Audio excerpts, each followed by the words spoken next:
One day they just stop. No goodbye. No explanation. They don't text. They don't call. And suddenly, you're the only one wondering what happened. This is not random. This is psychology. People who stop reaching out aren't always cold.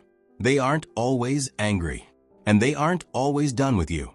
Most of the time, something much deeper is happening.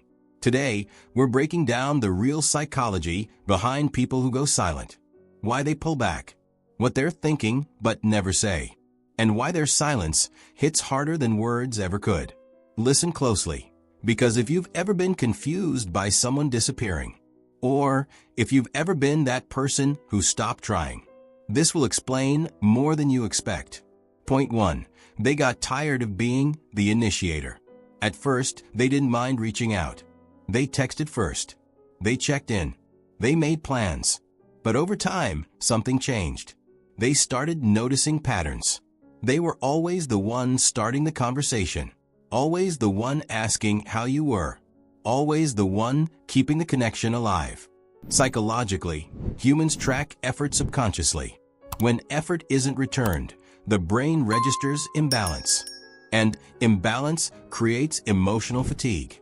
So instead of arguing, instead of asking for more, they run a silent experiment.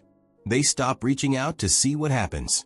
If you don't notice, don't respond, or don't step up, their brain takes that as data, not rejection, confirmation. Point 2. They felt unvalued, not unloved. Here's the part people misunderstand. Most people don't leave because they don't care. They leave because they cared too much for too long. Feeling unvalued hurts differently than feeling unloved. Unloved is obvious. Unvalued is subtle. It's being listened to, but not remembered. Included, but not prioritized. Talked to, but not chosen. Psychologically, this creates cognitive dissonance. Their feelings say, I matter. Your behavior says, you're optional. That gap becomes unbearable. So they withdraw, not to punish you, but to protect their self-worth. Point 3. They learn silence is safer than honesty. Some people stop reaching out because honesty never worked for them. They tried expressing needs. They tried explaining how they felt. They tried being vulnerable, and it backfired. They were dismissed, minimized, or made to feel dramatic. Over time, the brain adapts. It learns. Speaking up equals pain. Silence equals safety. So instead of explaining why they're hurt, they disappear. This isn't emotional immaturity. It's learned self-preservation. Point 4. They're watching, not moving on.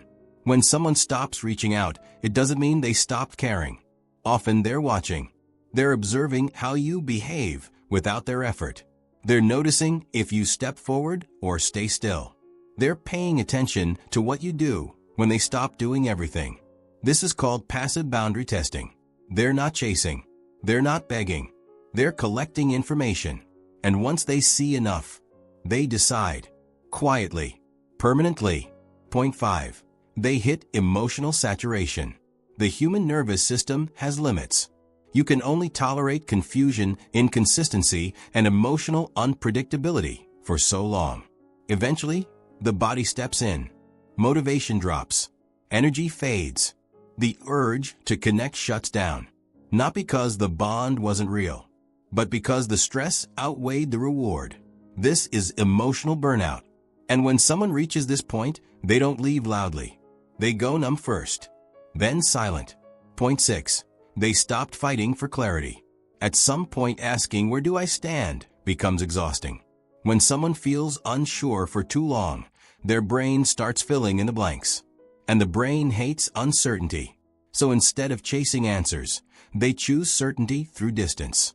No text means no mixed signals. No calls means no false hope. No reaching out means no disappointment. Silence becomes clarity, even if it hurts. Point 7. They realized attention isn't the same as effort. This is a big one. A lot of people confuse attention with investment. Quick replies, likes, occasional check-ins. But psychology separates surface attention from real effort. Effort looks like consistency, initiation, follow-through. When someone realizes they're only getting crumbs, not commitment. Their perception shifts. They stop chasing potential. They start respecting patterns. And patterns tell the truth words never will. Point 8. They chose dignity over connection. There's a moment that changes everything. The moment someone realizes they're shrinking themselves to stay connected. Over-explaining, waiting, lowering expectations. Psychologically, this triggers a self-identity threat, and the brain responds by restoring balance. They stop reaching out not because they don't care, but because they care about themselves again. This is the quietest form of self-respect. Point 9. They don't want to be where they're tolerated. Humans are wired for belonging, not tolerance. Being tolerated feels like emotional limbo. You're not rejected, but you're not chosen either. That ambiguity creates chronic stress. So when someone stops reaching out, it's often because they sense this. They don't want to force space in someone's life. They don't want to beg for relevance. They'd rather walk away with unanswered questions than stay where their presence feels optional. Point 10. They've already grieved the connection. By the time someone goes silent, they're usually not at the beginning of loss. They're at the end of it. They processed the disappointment privately. They replayed the conversations. They imagined different outcomes. They didn't leave suddenly. They left emotionally weeks or months ago. Silence is just the final step. Here's the truth most people never say out loud. People who stop reaching out are not trying to hurt you. They're trying to stop hurting themselves. Their silence isn't manipulation. It's information. It tells you they felt unseen, unbalanced, or emotionally unsafe. And maybe you didn't mean to cause that. Maybe you assumed they'd always be there. But psychology is clear on one thing. The people who disappear quietly are often the ones who gave the most without making noise. And once they stop reaching out, they're not waiting anymore. They're moving forward, silently,